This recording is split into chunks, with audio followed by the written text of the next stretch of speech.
Evening, शाम के समय, संध्या के बेला आप सभी का स्वागत करते हैं।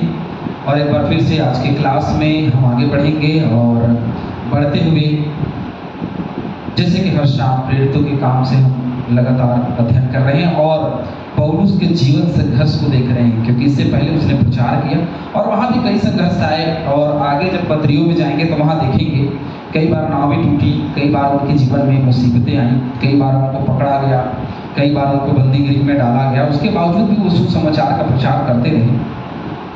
आज यदि इन बातों को हम देख रहे हैं तो आज बहुत फैक्ट बात मैं आप सभी को बताना चाहता हूँ, वो ये है कि हमारे जीवन में भी कठिनाइयाँ आती हैं, मुसीबतें आती हैं, लेकिन उन कठिनाइयों से निकलना ही परमेश्वर का रास्ता, प्रभु यीशु मसीह का रास्ता है। हालेलुया।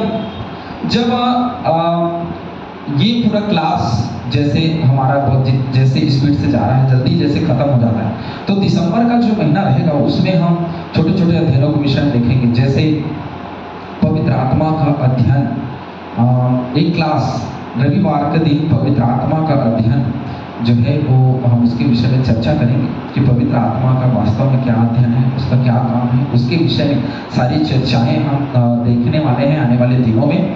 तो उसके लिए भी तैयार रहें, चैनल को लाइक करें, सब्सक्राइब करें, शेयर करें और बहुत विभिन्न चीज़ें जो हैं हम उसको भी आने वाले दिनों में देखेंगे। और आने वाले समय में ये जो क्लास है ये एक सुबह जो है वो एक विषय को लेकर के चलेगा और उसके बाद में बाकी चीज़ें जो हैं वो कुछ विषयों को लेकर के चलने वाला है। और देखते हैं, क्योंकि आने वाले दिनों में पत्रियां हैं और आने वाले दिनों में सारी चीज़ें जैसे रोमियो की पत्री है, इन चीज़ों को हम आगे देखेंगे और विषयों को भी बड़ी गंभीरता से हम अध्ययन करेंगे। चलिए अभी हम अपने क्लास में आगे बढ़ते हैं। प्रेरितों के काम उसका 22वां अध्याय वचन 22।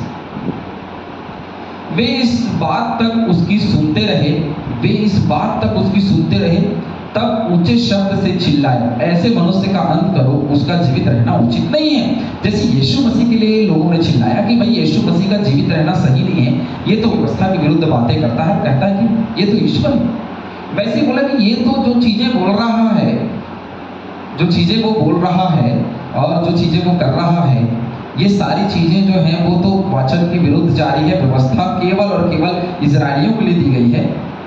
परमेश्वर की जो योजना है वो इजरायलियों के लिए दी गई है। और इस व्यक्ति को क्योंकि ये कह रहा है कि वो जो आया था वो यीशु मसीह वही परमेश्वर का पुत्र है, जो व्यवस्था के विरुद्ध बातें कर रहा है, इसका जीवित रहना उचित नहीं है। आज कई जगहों में संकट और मुसीबत के बादल मसीहियों के जीवन में हैं और वो इसलिए हैं क्योंकि आज पूरी दुनिया चिल्ला रही है कि उनका जीवित रहना ठीक नहीं है। और इस समय में भी पौलुस के समान खड़े रहे। कैसे, आगे देखते हैं। जब वे चिल्लाते और कपड़े फेंकते और आकाश में धूल उड़ाते थे। अब देखिए, झूठ को ये सारी चीजें करने की आवश्यकता होती है। झूठ जो है वो बार बार चिल्लाती होती। यदि एक व्यक्ति 5 जगह जा करके बातें बोल रहा है 5 लोगों के पास, तो इसका मतलब ये है कि वो सच नहीं। सबसे पहला चीज, मैं कभी भी जैसे कोई बुराई होती है या कोई भी कलीसिया चुगली होती है तो मैं वही देखने का प्रयास करता हूँ कि ये 5-6 लोगों के पास जा रही है। 5-6 लोगों के पास जाती, इसका मतलब ये है कि वो झूठ को सच साबित करने का प्रयास कर रहा है। और यदि कोई जोर से बात करता है, यदि तमक करके बात करता है, तो भी मैं समझ जाता हूँ कि ये इंसान जो है इसलिए चिल्ला रहा है क्योंकि ये झूठ को सच साबित करना चाहता है। हालेलुया। तो ये लोग झूठ है कि पौलुस को चढ़ा दिया जाए, और ये झूठ है कि उसने कोई गलत काम किया। उसने तो वही कहा जो वचन में लिखा है, जो व्यवस्था की किताब में यशायाह ने कहा है, ये वही चीजों का प्रचार कर रहा है। तो ये लोग क्या करने लगे, चिल्लाने लगे, कपड़े फेंकने लगे और आकाश में धूल उड़ाने लगे, अपने पाँव से या हाथों से धूल उड़ाने लगे कि भैया ये तो मतलब एक तरीके से एक दंगे के समान उस जगह को, उस स्थान को एक दंगे के समान बना दिया कि नहीं, चढ़ाओ राजा के ऊपर, जो न्याय करने वाले हैं उनके ऊपर दबाव बनाने का प्रयास। हमेशा ऐसे ही होता है, दबाव बनाने का प्रयास किया जाता है कि न्याय को उल्टा किया जा सके। पहला दूसरा शामिल 16:13 और प्रेरितों के काम 7:48-58 इस वचन के लिए आप पढ़ लीजिएगा। आगे तो पलटन के सरदार ने कहा, इसे गढ़ में ले जाओ और कोड़े मार कर जांचो कि मैं जानूं कि लोग किस कारण उसके विरोध में ऐसा चिल्ला रहे हैं। तो भाई जब कोड़े मारे जाएंगे तो एक काम करो, उनको गढ़ में ले जाओ जहाँ न्याय होता है, जहाँ पे सारी चीजें होती है, सजा मिलती है, वहां लेकर के जाओ और कोड़े मार कर जांचो और मुझे पता तो चले कि किस कारण ये लोग इतने विरोध में हैं। पौलुस ने जो बातें बताई उससे संतुष्टि उसको नहीं हुई कि क्या चीजें हैं। लोग चिल्ला रहे हैं मारो मारो मारो, तो ठीक है, एक काम करो भैया, लेके जाओ इसको, कुछ मेरे को भी तो पता चले। अब न्याय करने वाले को जब तक कुछ पता नहीं चलेगा वो क्या न्याय करेगा। तो उसने कहा ठीक है, इसको कोड़े मारो। तो एक सरल और बहुत स्वाभाविक दंड जो था वो कोड़े मारने का था, और वही ये लोगों ने किया कि जाओ भाई कोड़े मारो, देखो मुझे कुछ पता तो चले, कोड़े मारने के बाद शायद कुछ बातें जो है वो स्पष्ट हो।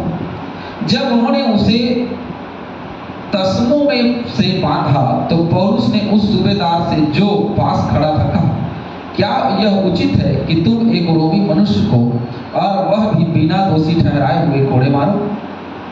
तो रोमी मनुष्य के लिए, रोमी लोगों के लिए ऐसा नियम था कि भैया कोई भी बिना अपराध साबित किए कोड़े नहीं मार सकता था। तो यही बात उसने कही कि भाई क्या ये उचित है कि तुम मुझे कोड़े मारो। एक रोमी मनुष्य को बिना दोषी ठहराए कैसे कोड़े मार सकते हो। बिना दोषी ठहराए तो यीशु मसीह को क्रूस पर चढ़ा दिया गया, क्योंकि पिलातुस ने कहा मैं इस पर कोई दोष नहीं पाता, ये निर्दोष है। उसके बाद भी उसको क्रूस पे चढ़ाया गया।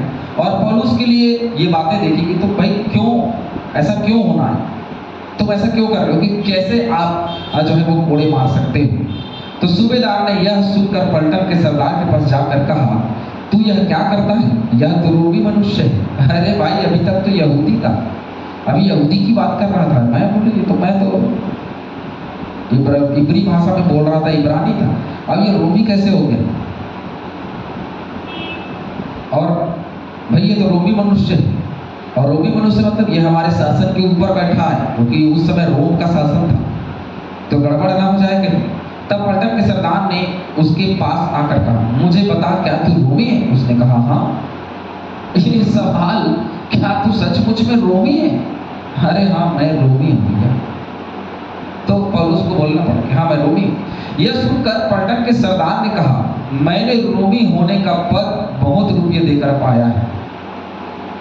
यह सुनकर पलटन के सरदार ने कहा, मैंने रोमी होने का पद जो है बहुत रुपये देकर पाया है। पौलुस ने कहा मैं तो जन्म से रोमी हूँ। हालेलुया।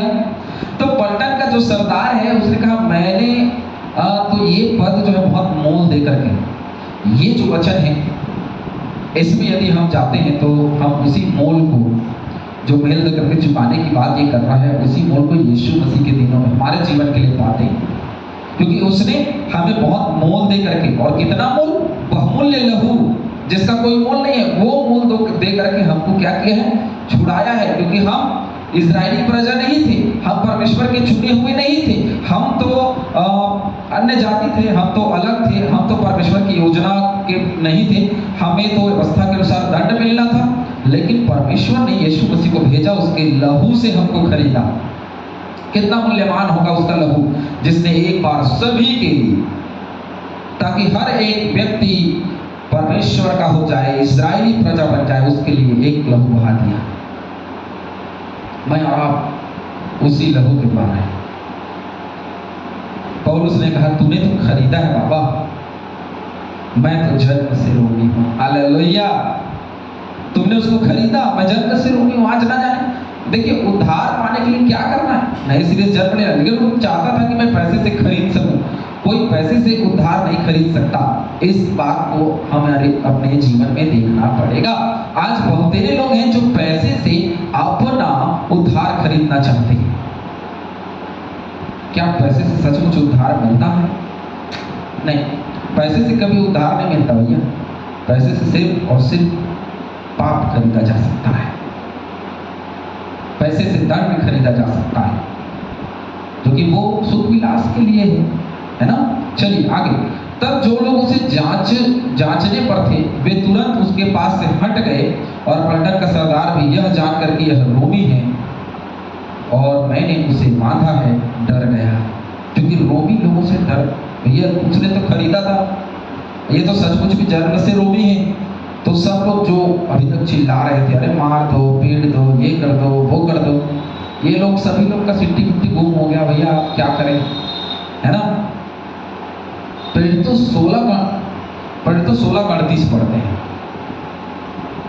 देखिए जो वचन मैं बोलता हूँ आपको पढ़ना है, आप सभी उसको पढ़िए, तब अध्ययन जो है वो पूरा होगा। और मैं शुरुआत में सभी चीज़ों को पढ़ लेता था, लेकिन क्या है कि आपका भी थोड़ा सा अध्ययन होना चाहिए, इसलिए आप भी उसको पढ़ें और जांचें, है ना। तो प्रेरितों के काम 16 का 38।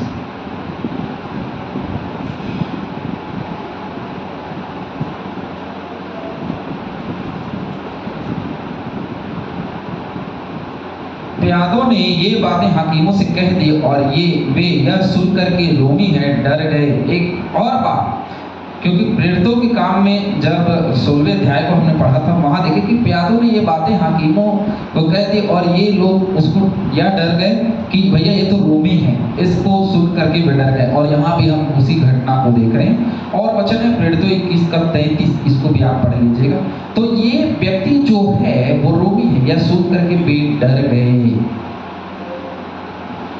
तीसरा पद, दूसरे दिन उसने ठीक ठीक जांचने की इच्छा से कि यहूदी उस पर क्यों दोष लगाते हैं, क्योंकि भैया दोष साबित करना है, क्योंकि इतनी बड़ी प्रजा है, इतनी बड़ी भीड़ है, ये सब बोल रहे हैं कि उसको मार डाला जाए। भैया तो क्यों मार डाला जाए, कोई दोष तो हो, क्योंकि बिना दोष के किसी रोमी को ना कोड़ा मारा जा सकता, ना सजा दिया जा सकता। भाई किसी को खुश करने के लिए रोमी व्यक्ति को, जो जन्म से रोमी है, उसको तो नहीं। इसका मतलब जो सरदार ने कहा कि मैंने तो पैसे देकर, बहुत पैसे देकर के मोल लिया है, इसका मतलब ये कि रोमी होने का पद बहुत पैसे देकर भी खरीदा जाता रहा था उन दिनों में। लेकिन पौलुस ने कहा मैं जन्म से रोमी हूं। तो सब डर गए, भयभीत हैं, भाई ये रोमी है और हमने इसको मान दिया, कहीं रोमी सरकार को ऐसा पता चला तो वो तो हमको खत्म कर डालेंगे, मार डालेंगे। तो अब ये क्या कर रहा है कि भाई लोगों के लिए पता लगा रहा है कि भाई क्या हो रहा है, यहूदी क्यों उन पर दोष लगा रहे हैं। उसके बंधन खोल दिए, क्योंकि अभी तक तो लग रहा था कि जो रोमी नहीं है ये अलग, लेकिन अभी रोमी लगा, तो लोगों ने उसके बंधन खोल दिए और प्रधान याजकों और सारी महासभा को इकट्ठा होने की आज्ञा दी और पौलुस को नीचे ले जाकर उसके सामने खड़ा कर दिया। एक बड़ी महासभा को इकट्ठा किया गया और इकट्ठा करके पौलुस को तल में ले जाया गया और वहां ले जाकर के उन सब के सामने खड़ा कर दिया गया। भाई महासभा को इकट्ठा करो, वो अकेले फैसला ले नहीं सकता क्योंकि वो रोमी है ना। तो दोष साबित होगा तो वहां उसको सजा मिलेगी, नहीं तो उसको छोड़ दिया जाएगा। बहुत स्वाभाविक सी बात है, उसको सजा तब मिलेगी जब उस पर दोष साबित होगा। और सचमुच में यदि दोष साबित नहीं होता तो किसी को सजा देने का अधिकार तो संविधान के पास भी नहीं है। आज बहुत से लोग, यदि कुछ करना है, जितने लोग सताने वाले लोग हैं, जितने लोग कलीसिया को मिटाने वाले लोग हैं, मैं आपसे अनुरोध कर रहा हूँ। बहुत लोग तो बड़े बड़ी बातें बोल रहे हैं, लेकिन मैं आप लोगों से अनुरोध कर रहा हूँ कि आप लोग ऐसा मत करें, दोष साबित करें। यदि दोष साबित होता है तो कानून सजा देगी, संविधान सजा देगी, है ना। हम कौन होते हैं, हम खुद एक मनुष्य हैं और मनुष्य सजा देने के लायक नहीं है। सजा देने वाला कानून है, सजा देने वाला ऊपर वाला है ना। यदि कोई गलत करता है तो वो गलत होता है। तो पौलुस के समय में हमने देखा कि पौलुस को कोई गलती नहीं पाई गई उन दिनों में, तो उसको छोड़ा गया। यदि वो रोमी नहीं होता तो उसको सजा दी जाती। तो एक पद के अनुसार आप मत देखिए ये समाज का है तो उसको छोड़ दिया जाए, नहीं। यदि गलती है, यदि गलत है तो फिर सबके लिए गलत है। आज जो लोग गलत कर रहे हैं हमारे माताओं और बहनों के साथ में, जो गलत हो रहा है दिल्ली जैसे जगहों में, छोटे से बड़े जगहों में, आज हमको देख के आक्रोश पैदा होता है। लेकिन वो जो गलत काम करने वाले लोग हैं, उनसे कभी जातीय धर्म नहीं पूछा जाता कि वे कौन से जाति और कौन से धर्म के। बस ये देखा जाता है या वो बहनें जो उनके शिकार होते हैं, उनसे ये नहीं पूछा जाता भैया कि आप कौन से धर्म के हो। बस ये देखा जाता है कि उनके साथ में गलत हुआ है। तो फिर ये चीजों को लेकर के हम वाद विवाद क्यों करते हैं कि भाई ये समाज का चर्च है और इसमें सताव होना चाहिए।